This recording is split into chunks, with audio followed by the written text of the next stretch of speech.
కాంగ్రెస్ పాలనలో పెండింగ్ బిల్లుల విషయంలో ఉద్యోగులు పెన్షనర్లకు ఎదురుచూపులు తప్పడం లేదు. 10,000 కోట్ల ఉద్యోగుల పెండింగ్ బిల్లులను నెలకు 700 కోట్ల చొప్పున చెల్లిస్తామని చెప్పిన సర్కారు మాట తప్పేలాగా ఉంది. అయితే ఈ నెల వాటా ఇంకా విడుదల కాలేదు. దాంతో 3.6 లక్షల మంది బాధిత ఉద్యోగులు పేరడి పాటలతో నిరసన వ్యక్తం చేస్తున్నారు.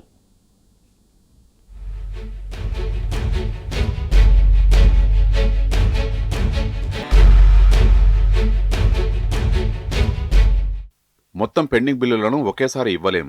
ప్రతి నెల 700 కోట్ల రూపాయల చొప్పున పెండింగ్ బిల్లులు విడుదల చేస్తాం. ఇది ఉద్యోగులకు కాంగ్రెస్ సర్కారు ఇచ్చిన హామీ. కానీ ఇచ్చిన మాట నిలబెట్టుకోవడంలో కాంగ్రెస్ సర్కారు విఫలమైంది. ఈ నెలలో విడుదల చేయాల్సిన 700 కోట్ల రూపాయలు ఇంకా విడుదల చేయలేదు. ఇప్పటికే నెల ముగింపునకు చేరుకున్నది. దసరా పండుగ సమీపిస్తున్నది. వరుస సెలవులున్నాయి. ఈ 2 రోజుల్లో బిల్లులు జారీ కావడం కష్టంగానే కనిపిస్తున్నది. ఉద్యోగ సంఘాల జేఏసీ హెచ్చరికలతో గత నెలలో కొన్ని బిల్లులు సర్కారు విడుదల చేసింది.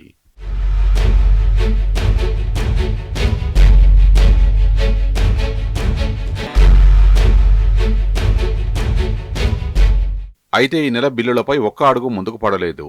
ఆర్థికంగా కుదేలై అవస్థలు పడుతున్న తరుణంలో రాష్ట్ర ఖజానాపై జీఎస్టీ స్లాబుల మార్పిడి దెబ్బపడింది. స్లాబుల మార్పిడితో రాష్ట్రానికి రావాల్సిన ఆదాయానికి భారీగా గండిపడుతున్నది. ఈ నేపథ్యంలో ఈ నెల పెండింగ్ బిల్లుల విడుదల కష్టమేనని తెలుస్తున్నది.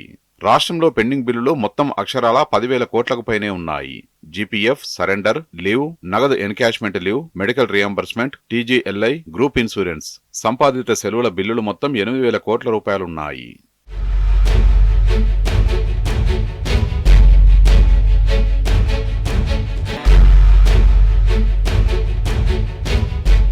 ఇక సిపిఎస్ ఉద్యోగులకు సంబంధించినవి మరో 2,000 కోట్ల రూపాయల బిల్లులు బకాయి ఉన్నట్లు ఉద్యోగ సంఘాలు చెప్తున్నాయి.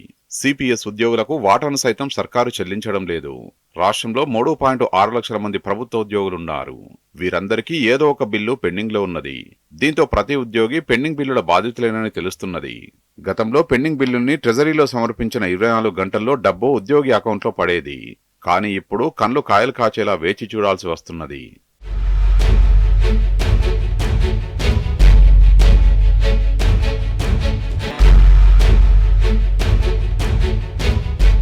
పెండింగ్ డిఏలను సర్కారు విడుదల చేయకపోవడంతో ఉద్యోగులు పేరడి పాటలతో నిరసన వ్యక్తం చేస్తున్నారు.